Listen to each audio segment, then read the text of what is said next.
Hi, ഇന്നത്തെ നമ്മുടെ video 2027 LDC നേടാൻ വേണ്ടിയിട്ട് തുടക്കക്കാരായിട്ടുള്ള ആൾക്കാർ എന്തൊക്കെ കാര്യങ്ങളാണ് ശ്രദ്ധിക്കേണ്ടതെന്നും അവരുടെ പഠനത്തിൽ എന്തൊക്കെ മാറ്റങ്ങളാണ് വരുത്തേണ്ടത് എന്നുള്ളതാണ് കേട്ടോ.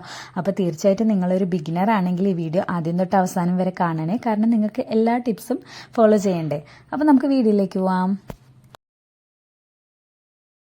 അപ്പോൾ ബിഗിനറായിട്ടുള്ള ഒരാൾ ആദ്യം ചെയ്യേണ്ട കാര്യം എന്താ അറിയോ, സിലബസ് അറിയാന്നുള്ളതാട്ടോ. അതിന് വേണ്ടിയിട്ട് നമ്മൾ എന്താ ചെയ്യുക, കഴിഞ്ഞ LDCയുടെ സിലബസ് പ്രിന്റ് എടുക്കുക. പ്രിന്റ് എടുത്തിട്ട് നമുക്ക് കാണുന്നവരടുത്ത് ഒട്ടിച്ച് വെക്കാം, ചുമരിലോ എവിടെയും നമ്മൾ പഠിക്കാൻ ഇരിക്കുന്നിടത്ത് ഒട്ടിച്ച് വെക്കാം, അല്ലെങ്കിൽ നമ്മൾ എപ്പോഴും എടുക്കുന്ന ബുക്കിന്റെ ഇടയിൽ വെക്കാം. അങ്ങനെ എന്തെങ്കിലും ചെയ്യും. ഇനിയിപ്പോൾ പ്രിന്റ് എടുക്കണം എന്നില്ല, നമുക്ക് എഴുതിയെടുത്താലും മതി. പക്ഷെ ഞാൻ വെറുതെ ടൈം പോകണ്ടെന്ന് പറഞ്ഞിട്ടാണ് പ്രിന്റ് എടുക്കാൻ പറഞ്ഞത് കേട്ടോ. എഴുതിയെടുക്കുന്നവർക്ക് നോട്ട്ബുക്കിൽ എഴുതിയെടുത്തിട്ടാണെങ്കിലും കുഴപ്പമില്ല. നമ്മൾ ആദ്യം സിലബസ് അറിയണം എന്താണെന്നുള്ളത്. നമ്മൾ വിചാരിക്കും എന്തിനാണ് ഇപ്പോൾ സിലബസ് ഒക്കെ എടുക്കുന്നത്, നമ്മൾ കറക്റ്റായിട്ട് ആ ഒരു LDCയുടെ ക്ലാസ്സുകൾ അത് ഫോളോ ചെയ്താൽ പോരെ എന്ന് വിചാരിക്കും. പക്ഷേ നമ്മൾ പലതും മിസ് ചെയ്യാൻ സാധ്യതയുണ്ട്. അപ്പോൾ നമ്മൾ കറക്റ്റ് അടയാളപ്പെടുത്തി പോവുകയാണെങ്കിൽ, നമ്മൾ പഠിച്ച കാര്യങ്ങൾ നമ്മൾ ആ പ്രിന്റ് എടുത്തതിൽ അടയാളപ്പെടുത്തി പോവുകയാണെങ്കിൽ ഒരിക്കലും നമുക്ക് ഒരു ടോപ്പിക്കും മിസ്സാവാതെ പഠിക്കാം കേട്ടോ. കാരണം നമ്മൾ ബിഗിനർ ആകുമ്പോൾ നമുക്കറിയില്ല ഇതിനകത്ത് എത്രത്തോളം ഭാഗങ്ങൾ വരുന്നുണ്ട്, ഞാനിത് മിസ് ചെയ്തോ എന്നുള്ളതിനെ കുറിച്ചിട്ടൊന്നും വ്യക്തമായ ധാരണ കിട്ടില്ല.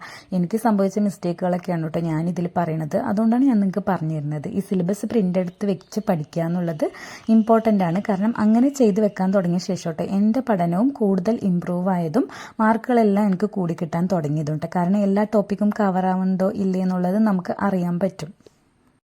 ഞാൻ ബിഗിനർ ആയിരുന്ന സമയത്ത് എക്സാം വരുമ്പോൾ എന്താ ചെയ്യാന്നറിയോ, ഒരു റാങ്ക് ഫയൽ എടുക്കും, എന്നിട്ട് അതിൻ്റെ ആദ്യം തൊട്ട് ഇങ്ങനെ പഠിക്കും. എനിക്കിഷ്ടമുള്ള ഭാഗം മാത്രം പഠിക്കും.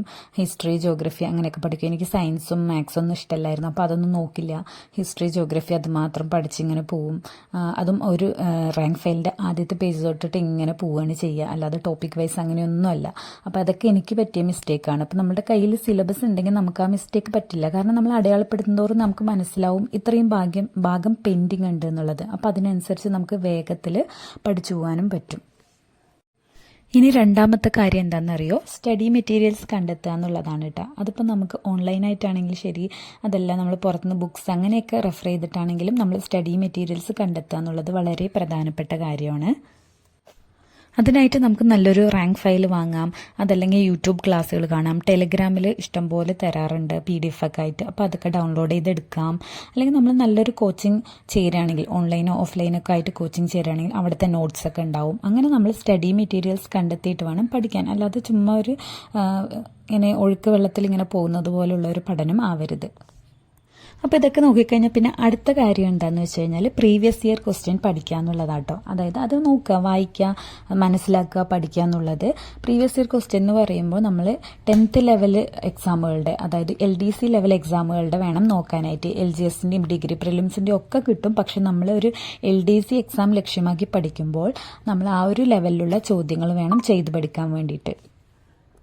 പിന്നെ നമ്മൾ ഈ പ്രീവിയസ് ഇയർ ക്വസ്റ്റ്യൻസ് നോക്കുന്നതിനോടൊപ്പം തന്നെ OMR എക്സാമുകൾ പ്രാക്ടീസ് ചെയ്യുക, അതേപോലെ മോക്ക് ടെസ്റ്റുകൾ ഇതൊക്കെ ചെയ്ത് നോക്കണം കേട്ടോ. നമ്മൾ ഈ പ്രീവിയസ് ഇയർ ക്വസ്റ്റ്യൻ വായിക്കുന്നത് നമുക്ക് OMR ആയിട്ട് ചെയ്ത് നോക്കാം. അതിനുശേഷം അത് വിശദമായിട്ട് പഠിച്ചെടുത്താലും മതി. അങ്ങനെ അടുത്തത് പിന്നെ വേറൊരു കാര്യം എന്ന് പറഞ്ഞാൽ നമ്മൾ ഡെയിലി നോക്കേണ്ട കാര്യങ്ങളാണ്. Current affairs, maths, Malayalam, English, ഇത് 4ഉം നിങ്ങൾ ഡെയിലി നോക്കിയാൽ ഉറപ്പായിട്ട് നിങ്ങൾക്ക് നല്ലതുപോലെ തന്നെ, ഒരു ബിഗിനർ ആണെങ്കിൽ കൂടി മാർക്ക് നല്ലതുപോലെ നിങ്ങളുടെ ഇമ്പ്രൂവ് ആവും കേട്ടോ. നിങ്ങൾക്ക് ആ ഒരു OMR മോക്ക് ടെസ്റ്റ് ഒക്കെ എഴുതി വരുമ്പോൾ നിങ്ങൾക്ക് മനസ്സിലാവും നിങ്ങൾ ഈ ഒരു കറണ്ട് അഫയേഴ്സിനും മാത്സിനും മലയാളത്തിനും ഇംഗ്ലീഷിനൊക്കെ കൊടുക്കുന്ന ആ ഒരു പ്രാധാന്യം എന്താണെന്നുള്ളത്. കാരണം നമ്മൾ ഈ മാത്സ്, മലയാളം, ഇംഗ്ലീഷൊക്കെ നമുക്ക് വളരെ കുറച്ച് സിലബസിൽ പഠിക്കാനുള്ളൂ അല്ലേ. അതുകൊണ്ട് തന്നെ അത് കറക്റ്റായിട്ട് അങ്ങോട്ട് പഠിച്ചെടുക്കുകയാണെങ്കിൽ ഉറപ്പായിട്ട് അതിലുള്ള ഫുൾ മാർക്കും നേടാൻ നമുക്ക് പറ്റും. 1 or 2 മാർക്ക് വിട്ടുപോയാലേ ഉള്ളൂ, എങ്ങാനും കുറച്ച് ടഫാക്കിയാൽ മാത്രം. അല്ലെങ്കിൽ നമുക്ക് ഫുൾ മാർക്കും നേടാൻ പറ്റും ഈ വിഷയത്തിൽ. അങ്ങനെ നമ്മുടെ മാർക്ക് നല്ലതുപോലെ ഇമ്പ്രൂവ് ആക്കാനും പറ്റും. അപ്പോൾ ഈ ഒരു 4 വിഷയങ്ങൾ ഉറപ്പായിട്ടും നിങ്ങൾ ഡെയിലി പഠിക്കുക. പിന്നെ ബിഗിനേഴ്സിന് ഏറ്റവും പ്രധാനപ്പെട്ട കാര്യം എന്താണെന്ന് എന്നോട് ചോദിക്കുകയാണെങ്കിൽ ഞാൻ പറയുന്നത് എന്താണോ, റിവിഷനാണ്. കാരണം 2 ദിവസം, ആഴ്ചയിൽ 2 ദിവസമെങ്കിലും നിങ്ങൾ ഉറപ്പായിട്ടും റിവിഷന് കൊടുക്കുക. നമുക്ക് തോന്നും ഈ 2 ദിവസമൊക്കെ റിവിഷൻ്റെ ആവശ്യമുണ്ടോ, അതേപോലെ ഈ 2 ദിവസം പുതിയ കാര്യങ്ങൾ പഠിച്ചൂടെ, ഞാൻ പഠിച്ചതെല്ലാം ഓർമ്മയുണ്ട്, ഫസ്റ്റ് പഠിച്ചതെല്ലാം ഓർമ്മയുണ്ട് എന്നൊക്കെ തോന്നും. പക്ഷെ നമ്മൾ ആ ഒരു തോന്നലിലൊന്നും വീഴരുത്. ഉറപ്പായിട്ടും നമ്മൾ റിവിഷൻ ചെയ്യണം കേട്ടോ 2 ദിവസം. എങ്കിലും കുറേ നാളത്തേക്ക് നമ്മുടെ തലയിൽ ഈ കാര്യങ്ങളൊക്കെ ഉണ്ടാവുള്ളൂ. പിന്നെ അതുപോലെ തന്നെ ബിഗിനേഴ്സിനെ സംബന്ധിച്ച് പ്രധാനപ്പെട്ട ഒരു കാര്യമാണ് കേട്ടോ കൺസിസ്റ്റൻസി നിലനിർത്തി പഠിക്കുക എന്നുള്ളത്. പഠനം തുടങ്ങാനൊക്കെ ആർക്കും എളുപ്പം പറ്റും, പക്ഷെ അത് നിലനിർത്തി പോകാൻ വളരെ കുറച്ച് പേർക്കേ പറ്റുള്ളൂ. അവരാണ് ഈ എക്സാമുകളിലൊക്കെ വിജയിക്കുന്നവരും. അതുകൊണ്ട് തന്നെ നിങ്ങൾ ആ വിജയിക്കുന്നവരുടെ കൂടെ കൂടണമെന്നുണ്ടെങ്കിൽ, അങ്ങനെ ആവണം എന്നുണ്ടെങ്കിൽ കൺസിസ്റ്റൻസി നിലനിർത്തി പഠിക്കുക എന്നുള്ളത് വളരെ പ്രധാനപ്പെട്ട കാര്യമാണ്. അപ്പോൾ ഇത്രയൊക്കെ കാര്യങ്ങളാണ് മെയിനായിട്ട് ബിഗിനേഴ്സ് ആയിട്ടുള്ളവർ ശ്രദ്ധിക്കേണ്ടത്. 2027 LDCക്ക് നമുക്ക് സമയമുണ്ട്. അതുകൊണ്ട് തന്നെ ഈ കാര്യങ്ങളൊക്കെ ഫോളോ ചെയ്ത് പഠിച്ചാൽ ഉറപ്പായിട്ട് നിങ്ങൾ 2027 LDC റാങ്ക് ലിസ്റ്റിൽ ഉൾപ്പെടും എന്നുള്ളത് എനിക്ക് ഉറപ്പുണ്ട് കേട്ടോ. അപ്പോൾ നിങ്ങൾ ഈ കാര്യങ്ങളെല്ലാം ഫോളോ ചെയ്യുക. അതുപോലെ തന്നെ 2027 നിങ്ങളുടെ വർഷമായിരിക്കട്ടെ എന്നും ഞാൻ ഈ വീഡിയോയിൽ കൂടെ ആശംസിക്കുകയാണ്. അപ്പോൾ അത്രയുള്ളൂ ഇന്നത്തെ വീഡിയോ.